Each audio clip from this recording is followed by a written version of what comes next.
Welcome back to Radio Now's Urgent Conversation, coming to you live from Channel's Amphitheatre in Lagos.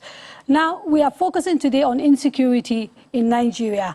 The military has found itself involved in operations traditionally reserved for the police, mostly because the force appears unable to tackle the security challenges across the country. The Nigerian Air Force is central to the military strategy in the fight against not just terrorists in the northeast, but also other non-state actors across the northwest and the southeast. Air Commodore Edward Gapquet is the spokesman for the Nigerian Air Force. I sat down with him and asked him if he believes the military is winning the fight against Nigeria's many conflicts. My apologies, I understand that there's a problem with that tape, and so we will start with the Chief of Defence Staff, General Lucky Irabor. Well, it all depends on the parameters of assessment. What is important is that within the geographic space itself, that is our country, our country borders, what are the manifestations? Do the critical stakeholders, those who have the interest of peace and security in our land, independent assessors, do they have that, do they share that opinion?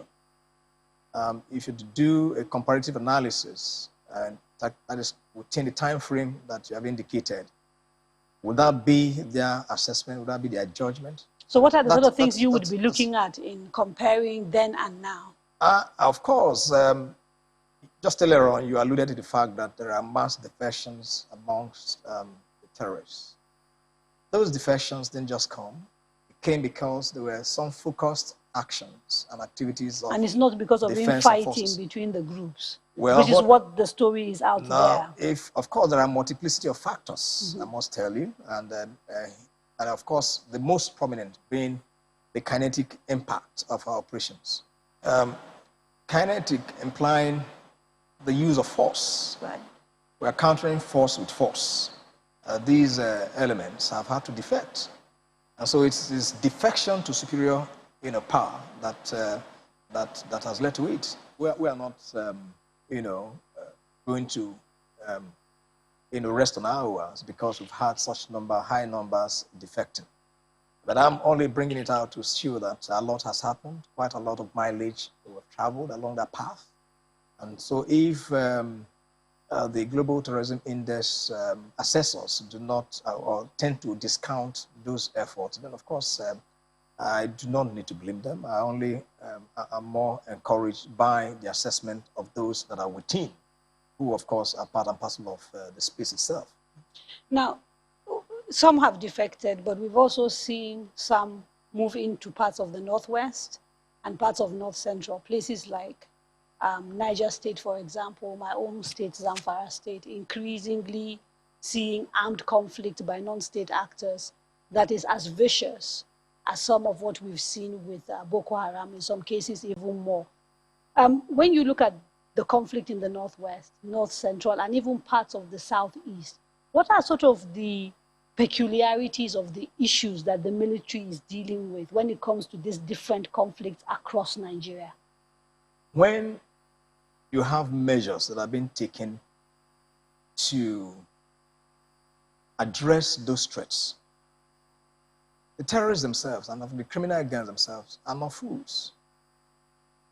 There certainly will have to be movement to areas where, of course, if you make an area untenable for them, of course, they'll look for other areas that they So what does that do for your capacity and that of your people? And that's the reason why our engagement, our actions, our activities also involve reviews of the threats, and then, of course, review of the approaches to management of the threats, and then looking at other factors to which the aggregate of all these assessments leads to, operational changes, re-strategizing, having to in place measures to cover up gaps that may exist from the assessment that we've done. And so When you see that some of those elements are moving to other parts of the country, namely the Northwest and the parts of the North Central, it's from that point of view. And of course, because we have also factored that, that reality, we have also taken measures to ensure that we do not, allow these regions of the country to, get to the stage that we experienced some time ago in the Northeast. And so it's a continuous exercise, a continuous process, and that's why we also believe that everything that has to do with defense and security is not an end; it's a process. The end itself is peace, the state of peace. One of the issues that came up when we saw an attack on the Nigerian Defence Academy was you went online and Nigerians were saying, well, if the military cannot defend themselves, how can they defend us? Can you answer that question? Have we not been under attack? That an attack happened at the Nigerian Defence Academy does not imply that we're not under attack on a daily basis. Do you know how many of the attacks we have had to ward off? The troops on the front lines, the terrorist elements, who are they attacking? Even in the Southeast, which you mentioned, who have they attacked? Police and then military. Now, the attack, very specifically on the Defence Academy, I think I've covered this in the past. It's one of those attacks that is more of,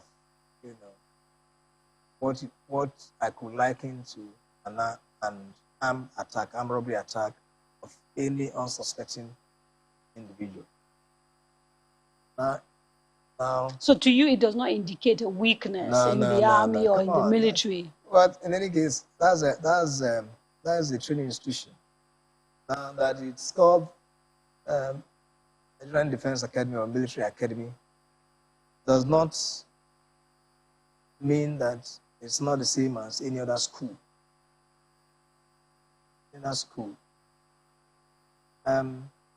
Of course, of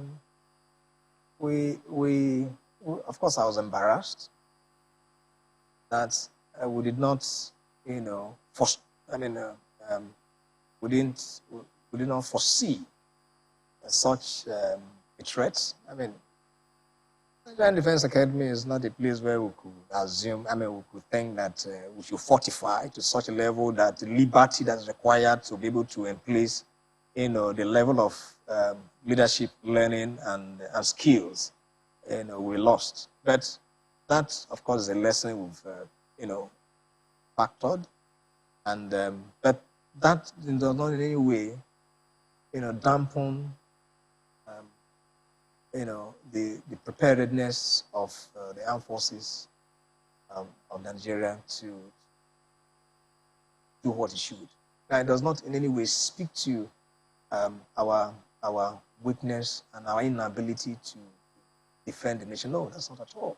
What do you make of the violence in the Southeast, especially given the fact that we seem to be dealing with a secessionist group that is prepared to take up arms for what they say is self-realization, and the military is present in the Southeast, and there have been allegations, all sorts of allegations, from extrajudicial killings to people even saying that some of the things that are happening are being staged by the military in order to make the indigenous people of Biafra look bad. That is the group that is agitating for secession. What is the sort of military's approach to that particular region and dealing with the violence there? Because I imagine it can't be the same as what you do in Borno and the same as what you do in the Northwest. Well, the situation in the Southeast, it's not essentially what, the narrative line. No, that's not correct. Okay.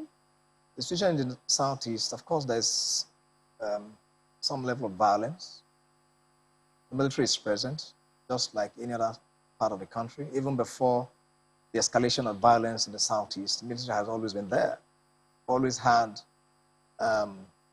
different formations and establishments of the military in the southeast part of the country. In fact, there is no part of this country.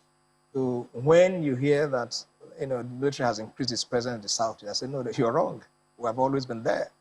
What you find is that... So we've not seen more numbers of soldiers being sent there? No, we even have less number in the sense that a good number of our personnel who we had to move to reinforce, the northeast, for example, and parts of the northwest. Of course, they came from somewhere. When they were leaving, there was nobody said, look, why are you moving these soldiers away from here? Currently, of course, there are levels of violence in the southeast, to which, by our constitutional demands, we should give support to the civil authority, in this case, the police. And that's the reason why we are engaged in different operations in the southeast and, of course, other parts of the country. All to the good of the citizens. Do you feel that sometimes people forget that the military are also Nigerians and that they're people?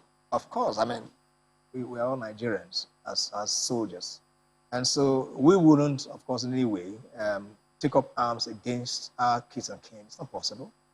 Do you feel and for that... me, take, for example, I mean, I'm sure you know where I come from. Yes, I do. So will I have to superintend over those that want to, indiscriminately kill, my subjects? No, it's not possible.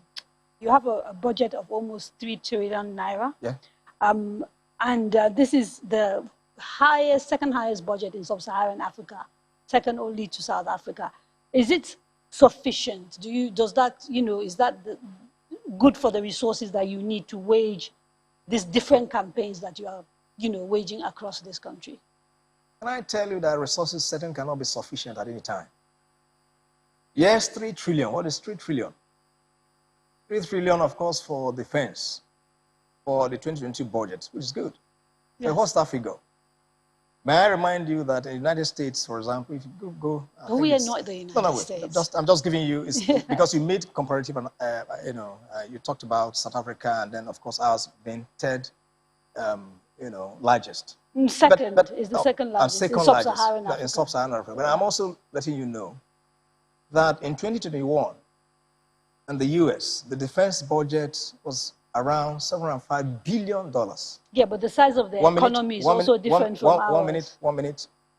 That, of course, translates to about 352 or thereabouts trillion. Now, the point here is, even though 3 trillion appears huge in comparative terms, you must also look at what it can do relative to the challenges that we have. But of course, I must remain very grateful that Mr. President has taken that bold step, and of course the Federal Executive Council, for them to have come to a realization of the fact that we must put security into its proper perspective and then begin to escalate interventions, and then to which that when it's done, everyone will be happy for it, so that, of course, in future, and when things would have normalized, then other sectors of the economy can now begin to take prominence in terms of attention. But I must tell you that is the right step in the right direction. Okay. Even though, of course, we would have loved that, of course, more will be given. But we also know that you can't be asking for what doesn't exist. The military has, again, to go back to the issue of allegations, especially by organizations like Amnesty International, of, human rights abuses, in some cases with some evidence. Is the Nigerian military adhering to international protocols when it comes to combat? Why do we keep getting these stories of abuses by the military? Adhering. Sir. Let me tell you, the Armed Forces of Nigeria is a professional armed force. Some of the evidence suggests otherwise. 1 minute. Go on, sir. We didn't just jump in. We're not a ragtag army, not a ragtag armed forces. The challenge that we face today as a country is a challenge which in theoretical terms have been termed asymmetric warfare. This war has many fronts. There are those who are behind the scenes, both internal and external. And so when people come up with narratives, please do not discount. Are you suggesting that there is another narrative war taking place? Of course. But we won't be deterred by those shenanigans. So in some, we're a professional force. We have code of ethics. We have protocols that we follow. We respect human rights, all the international humanitarian laws, and of course, laws of armed conflicts. And besides being taught in our various establishments, they remain part and parcel of our operating protocols. Do any of your officers face disciplinary actions? Are you able to share some of those with us so people can be reassured that you take, the necessary measures where officers are found wanting? Across the theaters of operation that we have, there are standing court-martials. Besides, in various formations and units, there are on-the-room procedures, disciplinary procedures that have been in place. And we equally have our, our laws, operating laws, the Armed Forces Act, upon which all these things that we're talking about are well enshrined, and any contravention is dealt with. Quickly on the regional issues, because I don't think we can talk about Nigerian security without looking at what's going on in Central African Republic, the Sahel, other parts of West Africa. Is it possible for us to secure Nigeria if some of these regions don't see security? Because threats, criminality, have no respect for borders. And so this is the reason why we have engaged our neighbors, we have engaged in both at the bilateral and multilateral levels, all the countries in the sub-region. They hope that with a collective approach to this challenge, then of course we'll be improving on the situation back home.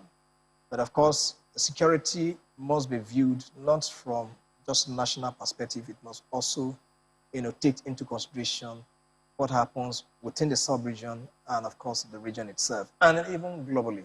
And since you have that broad picture with all of sort of the engagements that are taking place both regionally but also, internationally, how soon is Nigeria going to sort of return to a situation where people are not getting kidnapped, Boko Haram is defeated, and people can generally feel safe?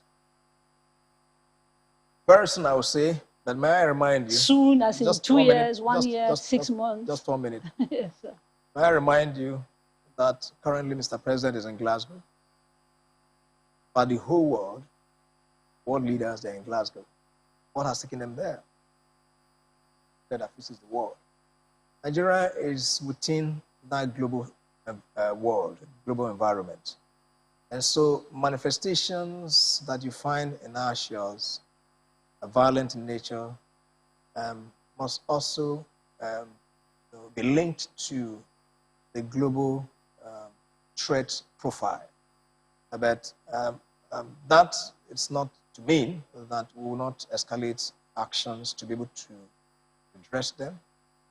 With what we're doing, I can assure you, and of course by extension the populace, that a lot of reprieve